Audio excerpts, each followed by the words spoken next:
Cost estimation models. Cost estimation models are mathematical algorithms or parametric equations used to estimate the costs of a product or project. The results of the models are typically necessary to obtain approval to proceed, and are factored into business plans, budgets, and other financial planning and tracking mechanisms. These algorithms were originally performed manually but now are almost universally computerized. They may be standardized, available in published texts or purchased commercially, or proprietary, depending on the type of business, product, or project in question. Simple models may use standard spreadsheet products.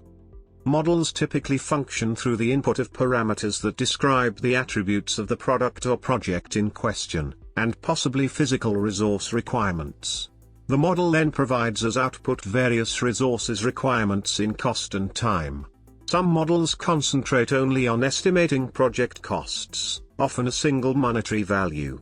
Little attention has been given to the development of models for estimating the amount of resources needed for the different elements that comprise a project. Cost modeling practitioners often have the titles of cost estimators, cost engineers, or parametric analysts. Typical applications include